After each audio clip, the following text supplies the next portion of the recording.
12th of July, this is a sensation. Russia's loudest emergency. Over Moscow, air defense mistakenly attacked a passenger plane on the Minsk-Moscow route. The pilot's last words: "We're on fire, we're being shot down by our own."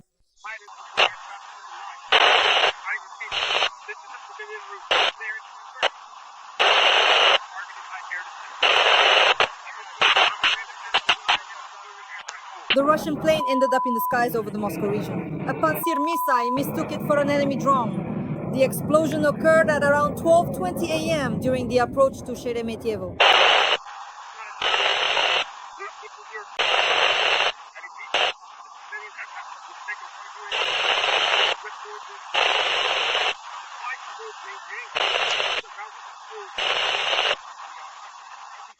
New secret information has surfaced. There's panic in the Ministry of Murder, military communications are down. Was this Putin's order or a system failure? It probably overheated. The 12th of July, sensation! Russian air defense attacked a passenger plane on the Minsk-Moscow route. This is the most high-profile incident of the night. New details will emerge by the evening. The Pantsir system opened fire right in the sky over the Moscow region. The airliner was mistaken for a drone. The plane was damaged but managed to make it to Sheremetyevo. The pilot's last words: "Our own are shooting us down."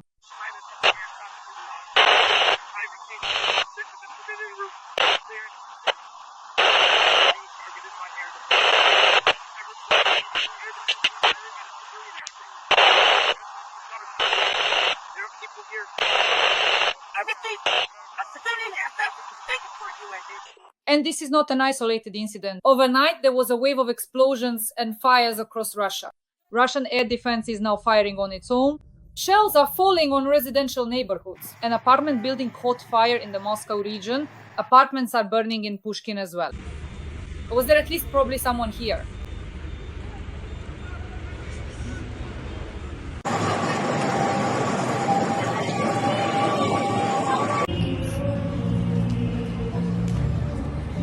In Penza, there's a fire at the thermal power plant.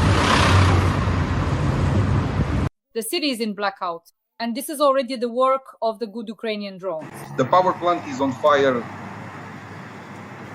so that's the substation there. The Ukrainian armed forces struck an aircraft factory and a plant producing air defense missiles for the occupiers. There was also a direct hit on the aircraft plant where MiGs are assembled. But as I understand it, they have one target, Kronstadt and DMZ. Let's see it now.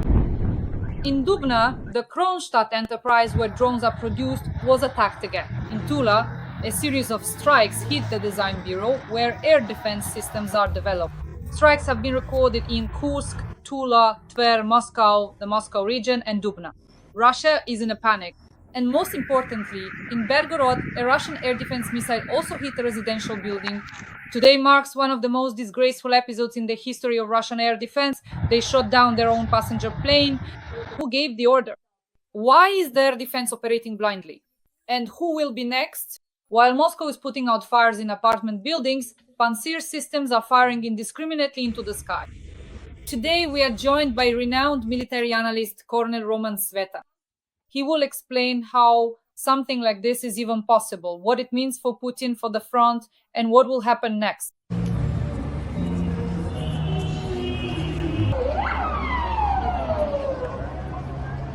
Well, after a couple of planes go down because of these Pantsirs, believe me, the third one simply won't take off. They'll ground them and just sit tight, not daring to go anywhere. First, the Russians do actually have a very good army air defense missile system. That's the Pantsir. There are different Pantsirs, Pantsir 1, Pantsir 2. They've already packed 48 missiles into the second one. In the first one, in the first version, there were 12. So it's not a bad machine. It's an excellent machine, but it has to operate in combat conditions. That is, when there are enemies everywhere, all around, as they say. That's the mode it operates in.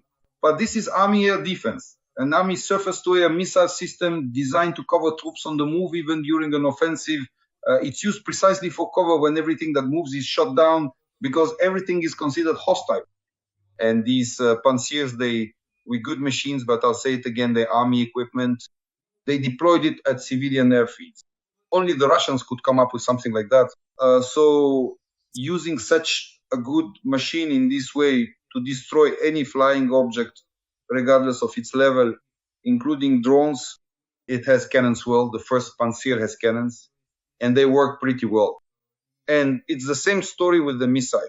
The missile has a range of up to 20 kilometers, and within an 18 to 20 kilometer radius, it can pretty much take out everything. So these Pantsirs are deployed by the Russians at airfields, on rooftops, and even on the Ministry of Defense buildings, they've put a Pantsirs there too. Naturally, if it starts firing in all directions, let me repeat, it's supposed to operate roughly out in the fields. When advancing on the enemy, when covering its own troops, but here they're putting it right in the center of Moscow on top of a high rise.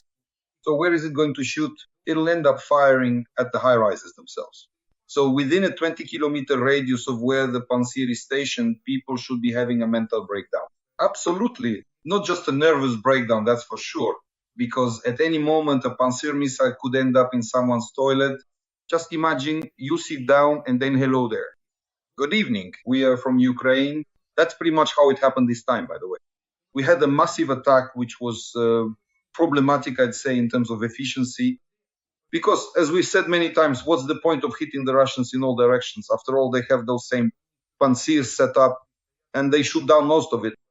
It's better to strike at a single area, but nevertheless, they hit Kronstadt. That's in Dubna. There's actually a serious facility there. First of all, Dubna is one of Russia's technological centers, located north of Moscow. It's about 100 to 140 kilometers from Moscow, something like that. But nevertheless, there is also a nuclear research center located there, one of Russia's main ones. You'd have to go there and see what they're running around in circles, those protons and neutrons. And if you go the wrong way, it should be clockwise, not counterclockwise. It's the same situation here in Dubna. In Kronstadt, they assemble components and units for Russian aviation and missile technology. That place should have been shut down a long time ago. So it would be better if all our drones, for example, targeted Dubna and took out one or another facility there. Both of them need to be taken out. And right now we're still talking about a broad strike, but nevertheless, this kind of widespread attack hits at least a dozen targets. For the Russians, well, nervous breakdowns are guaranteed because they scattered their missiles, fired in all directions, even tried to shoot down their own plane, but failed. Just imagine how clumsy they are. They can't even shoot down a civilian plane. I mean, if you look at it from that perspective, obviously that's sarcasm on one hand, but on the other, it's also an indicator of certain technical capabilities of these types of weapons. And the fact is, the Pantsir systems will be firing at civilian targets, there's no doubt about it. As long as they're stationed in residential areas, they're definitely going to hit high-rise buildings. So get ready to take hits from your own side. But they're used to it. Russians are accustomed to. Friends, please like this video. Let us know in the comments what you think about the Pantsir firing at a civilian plane at civilian targets. Important. Russian air defense firing at own, everything falling residential apartments. In Moscow suburbs, building caught fire, and in Pushkin it's burning. Fire at power in Penza.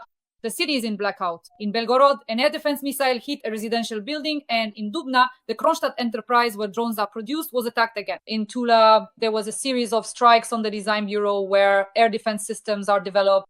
Strikes are being recorded in Kursk, Tver, the Moscow region, and Dubna. And Russia is in a panic. Roman Grigorievich, regarding Tula, there, the design bureau where air defense systems are developed was hit. Well, you can still use drones against the design bureau.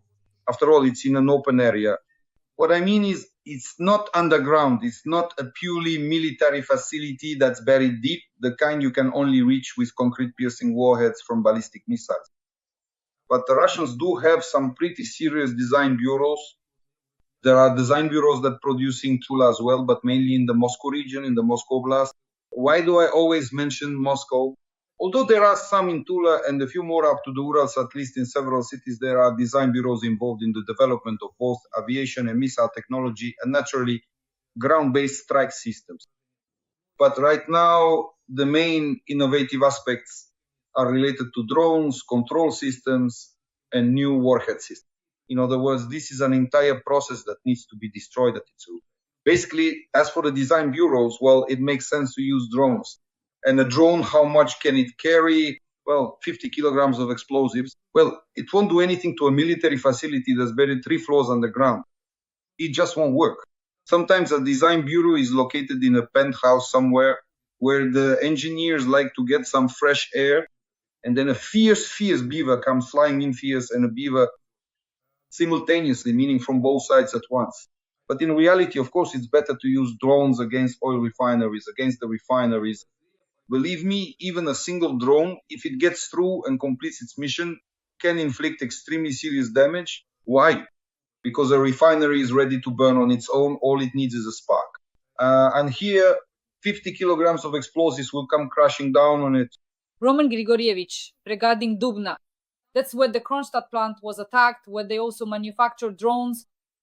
We've talked more than once about the fact that there are nuclear facilities in Dubna, yes, nuclear research sites, but we keep attacking there on a regular basis. How important is it to carry out these strikes? You always say that strikes need to be effective. So do we actually need to almost completely destroy the facility? The floor is yours. Well, you got it right, even though you're a woman, you caught the main idea. Exactly. What's the point of wasting our drones if there's no efficiency? Let's say we produced 100 drones. First of all, people chipped in for these drones. They were made, bought, and delivered to the troops. And after that comes target designation. They fly off in all directions, in every direction. Over there, there's point air defense. The same Pantsir systems are deployed. So the Pantsir is loaded, let's say, with 12 missiles. So if you send a 13th drone, it will get through and complete its combat mission. And the Pantsir will shoot down the first 12. Well, or, it will shoot down however many it can. That's why it makes no sense to just send drones in all directions in a fan, 5 for each Pantsir. They'll just shoot them down. What's the efficiency of that? So when there's no efficiency, then the question arises, is this just the disposal of drones? I've already explained it on my fingers. That's how every air defense system works. There's what's called the saturation coefficient of the system. So to exceed the saturation coefficient at a single point, you need to send more drones. About twice that coefficient.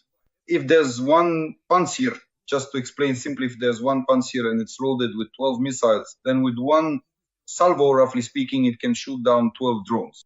So you need to send 24 drones there, and then they will accomplish the combat mission. But as it is, only 5 were sent out just from the information flow. Dasha and I can confirm, yes, there was some drone flight somewhere, but what's the efficiency of that?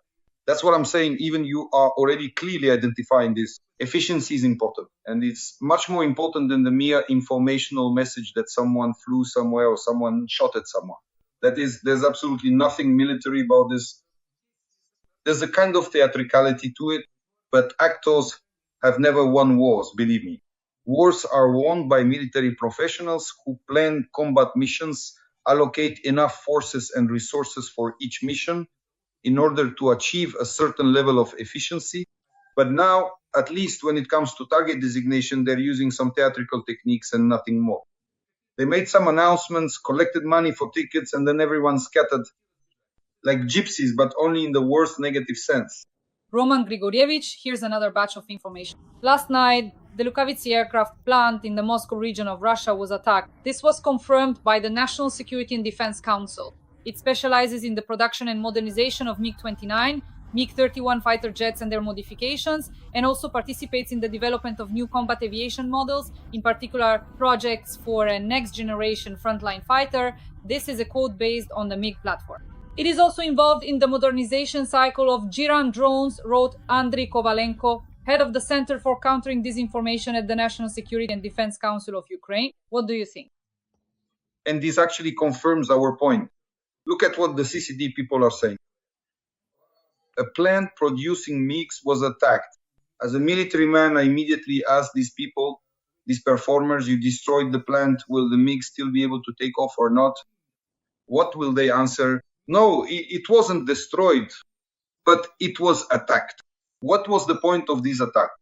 So that in the information flow, the CCD people could say it was attacked. Now, if the CCD were to clearly confirm that after our drones attacked, the production cycle of the MiG-29 was halted there for a month or 2 or even 3 months, that would be some kind of measure of effectiveness. But what do they say? Such and such plant was attacked. Some plant in Dubna was attacked.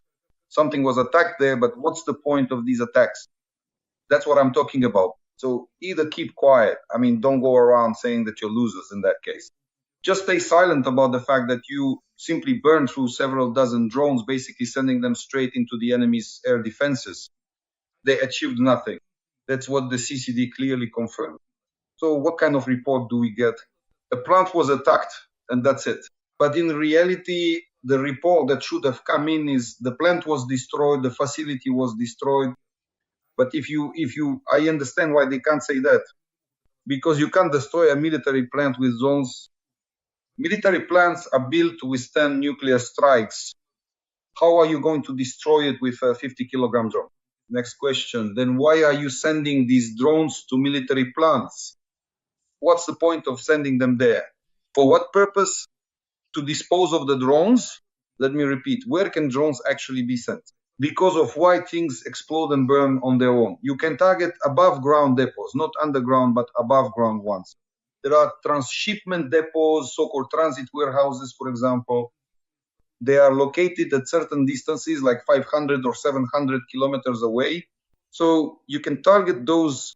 You can also strike airfields, oil refineries, and that's about it. Well, you can also operate in Crimea. Why is it possible to operate in Crimea? If you approach from the sea, it's inconvenient for them to shoot down drones, for example, because they are afraid that our Magura drones with anti-aircraft missile systems could take down their helicopters and planes. This has happened more than once. So there really aren't any more targets for drones. That's why our CPD guys and our politically motivated target spotters need to finally drop this whole act of showmanship. Let the military handle the targets and target designation and allocate enough forces and resources to destroy the given object. Believe me, when the military does the calculations, there are certain coefficients they use when they figure out how many drones need to be sent, say, to destroy that same target in Dubna. We won't hear anything else about it. What we'll hear is that 100, 150 drones enter Dubna, and believe me, nothing will be left there. At least for this particular task, but just to burn them for no reason. What can I say? No matter how much we talk about this, and now everyone is starting to talk about it, or political leadership is giving themselves away too, obviously. There's such great target designators, but it's not even about target designation anymore. They've started an interesting trend. They're coordinating the target. Some targets get coordinated, others don't. That's all there is to it. Those who are for the coordinated targets apparently didn't pay anything, but for the uncoordinated ones, most likely something was paid. Remember that old joke when a traffic cop checks your documents and keeps saying, not allowed, not allowed, not allowed, but then he sees a 10 spot and goes, oh, now it's allowed, go ahead.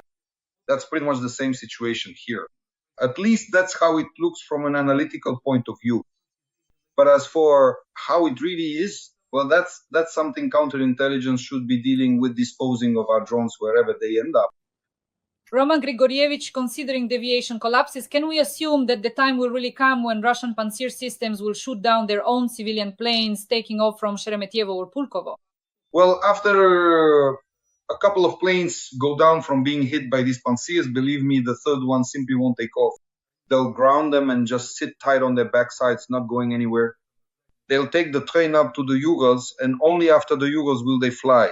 Well, how far is it to the Urals anyway? 2,000 kilometers, yeah, they'll rattle along, it's not a problem.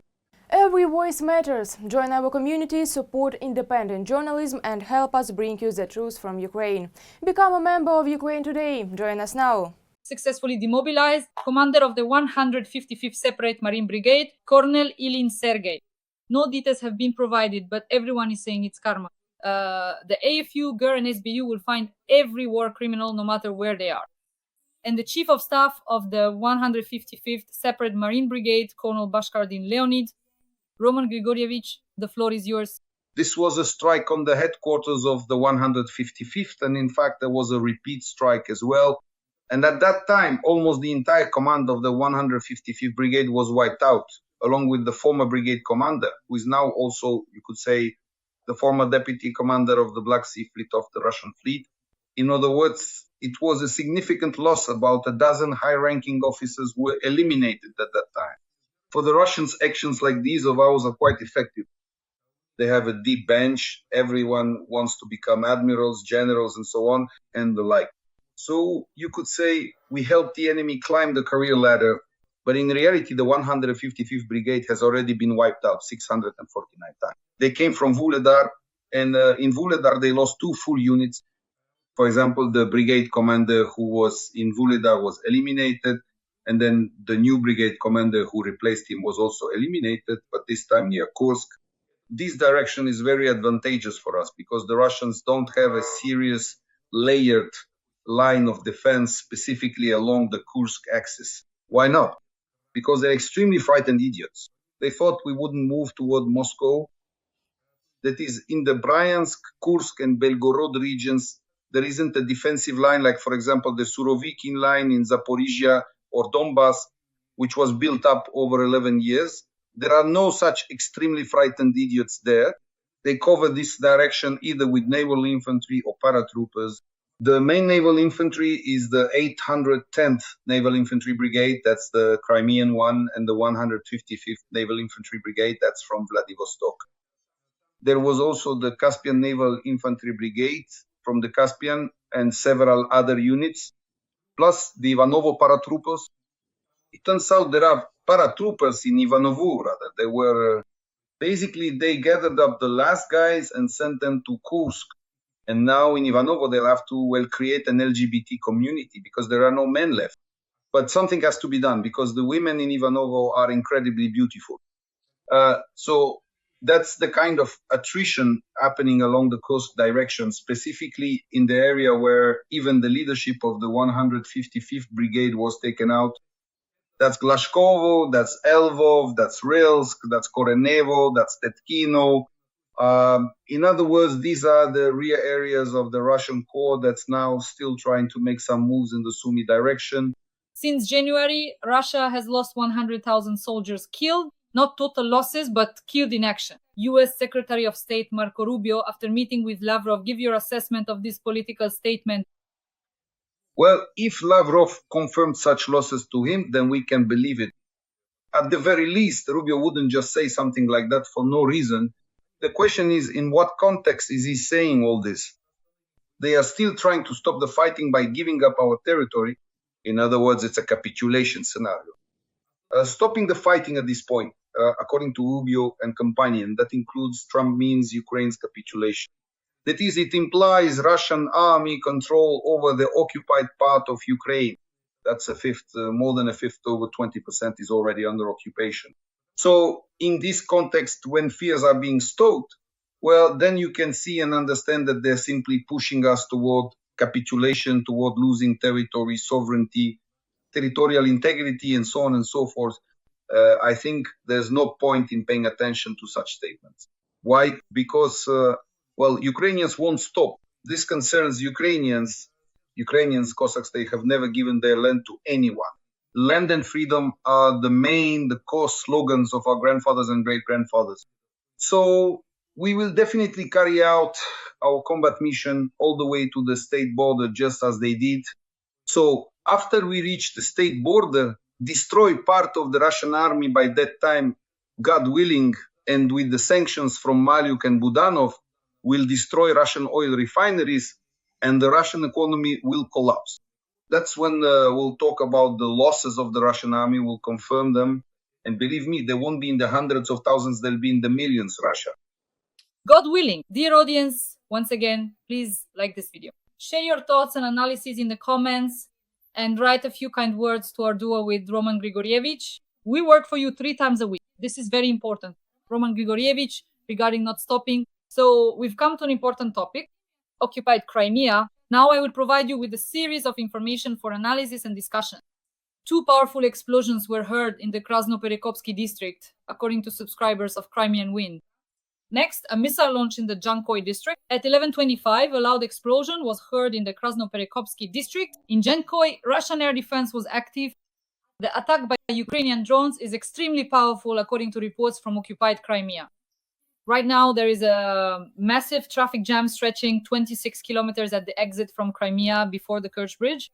What do you think, Roman Grigorievich? Our attack on Crimea continues. At the very least, I think our drone specialists have gone into business with the shawarma vendors. And a 26-kilometer traffic jam. Can you imagine how much money they're making right now at the exit from Crimea? And now even corn is being sold.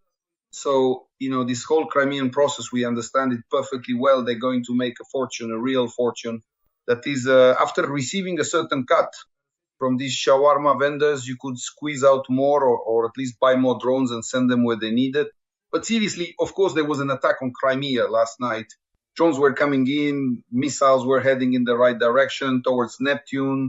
Well, the Neptunes were being intercepted. At night, Russians on social media were freaking out, saying everything there would be destroyed. Not everything. The main targets were the anti-aircraft missile system. By the way, it was the air defense system that tried to intercept them, specifically the one located in Jankoy. Why is it always near Jankoy? We've talked several times about strikes near Jankoy. Why is it there at the airfield? That airfield is a tactical one, mainly for army aviation, helicopters, refuel and rearm there. So there's an air defense system stationed there, either an S-300 or S-400. Since we already took it out once, they've set it up there again. And that's why people constantly hear incoming flights near Krasnoperikopsk and outgoing ones near that same Jankoy. This is exactly the work of the Russian air defense, which is covering the Kerch direction from the northwest. And it's very important for us not to slow down, to keep up the strikes at least every other night or at least every 2 nights. We need to hit the enemy's air defense, including in Jankoy, and wipe it out completely.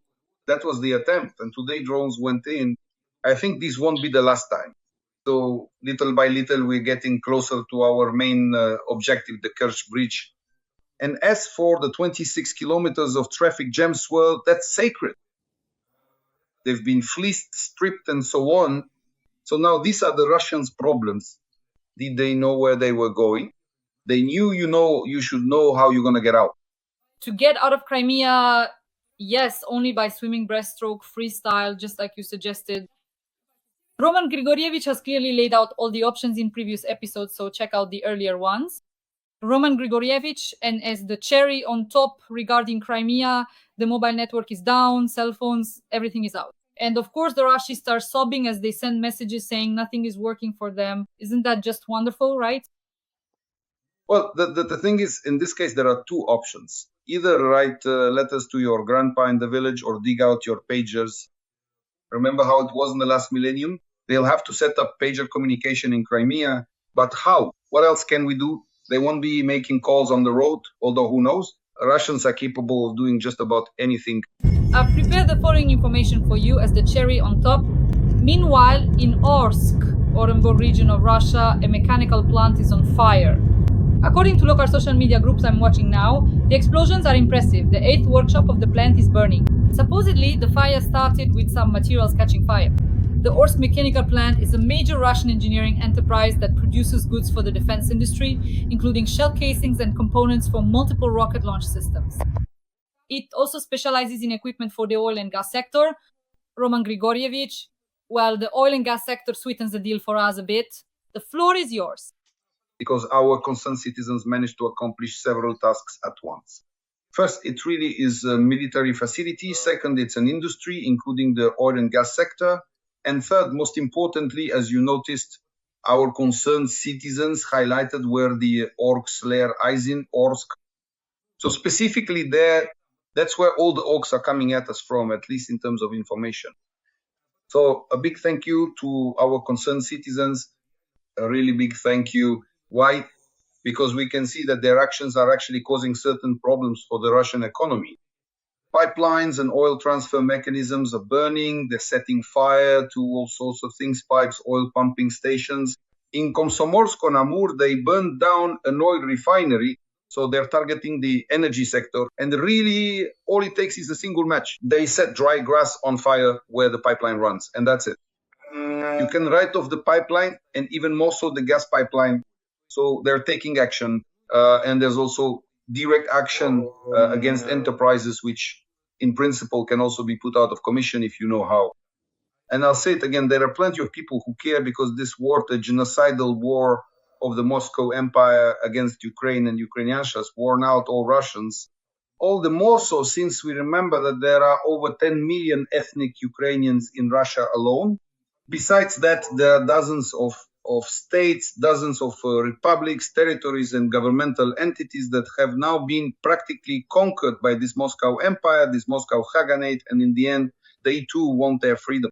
In other words, this prison of nations must be destroyed, and it can be destroyed from within as well. Roman Grigorievich, Russia may lose its only aircraft carrier, which has been under repair for 7 years. The repairs on the Admiral Kuznetsov have currently been suspended. Right now, the question is being decided whether to continue modernizing it or to send it for scrap. I would like Russia to lose all its fleets, Northern Black Sea and Pacific. Roman Grigorievich, the floor is yours. Well, as always, the Russians went about it the wrong way, as they say. When the task was set to produce, that is, to create an aircraft carrier, the task itself was set incorrectly from the very beginning. They set the task like this: take a locomotive and turn it into an aircraft carrier. And that's exactly what they did. They took a locomotive, took its coal boiler, and based on that coal boiler, they built this aircraft carrier.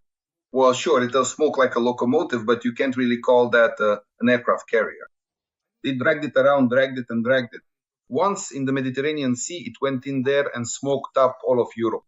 Everyone was laughing then. All of Africa and all of Europe were laughing at this locomotive.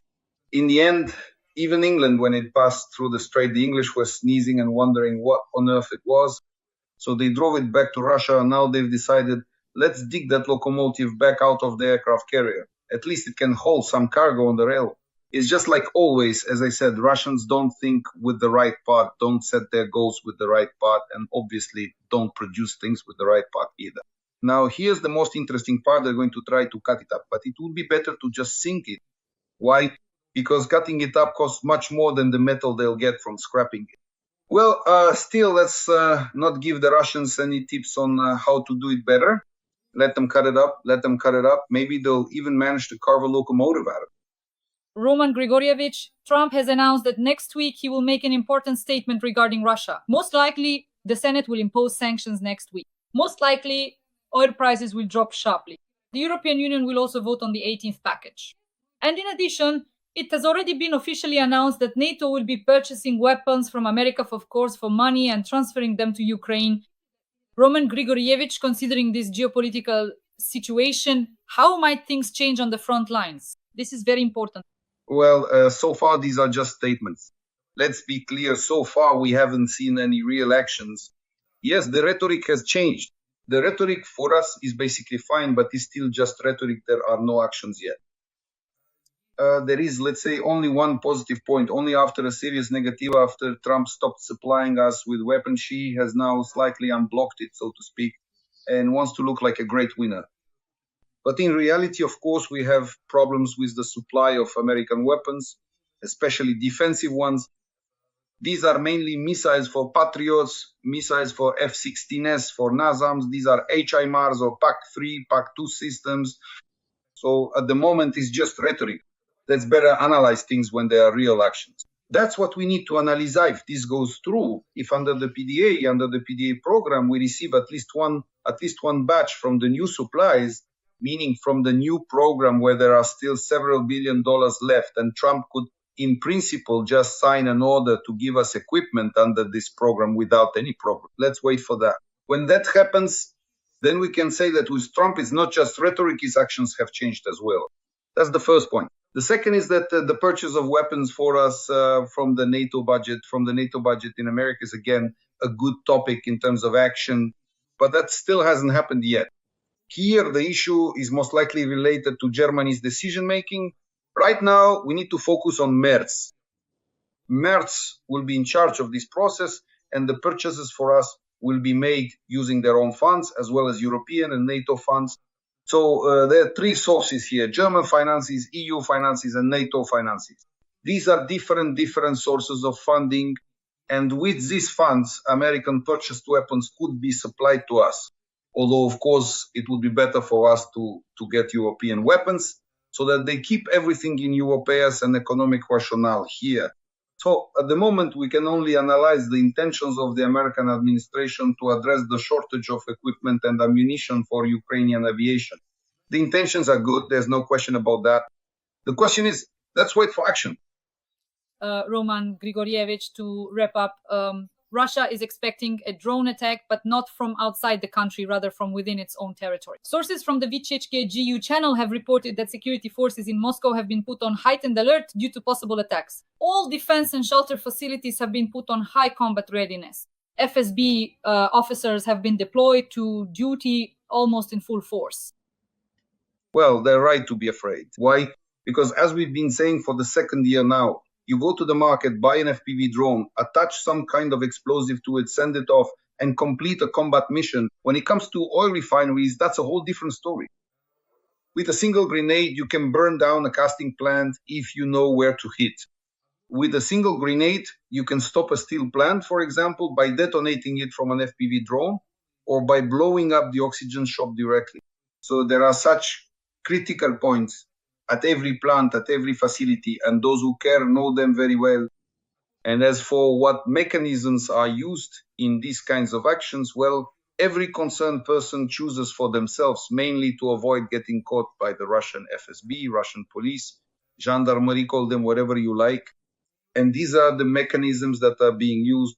Today, for example, we discussed how in Orsk, at the center of the Russian movement in Orsk, a factory burned down, or at least a workshop.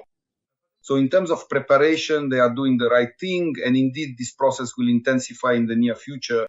It is already intensifying, but the concentration of certain means of destruction in one place is very important for us. It's the same as with aviation drones concentrated in one spot. And now the best option for everyone who cares is to gather in Moscow as well. Moscow needs to be set on fire too. That is, Moscow and Muscovite specifically, those who make decisions, who practically drain all the resources from the rest of Russia, need to understand they need to feel this war. And it's not just a war against Ukraine, it's also a war against Moldova, the Pridnestrovyan Moldavian Republic, a war against Georgia. I've seen this clearly, a war in Syria. Wherever Russians go, wherever a Russian sets foot, some kind of war inevitably starts. Burning Moscow would be a perfect ending. Dear audience, Roman Grigorievich and I work together 3 times a week, Monday, Wednesday, and Friday, for viewers all over the world on my YouTube channel, Daria Shaslivaya. Roman Svitan, a well-known analyst. Roman Grigorievich, thank you, and see you again on Monday. Goodbye.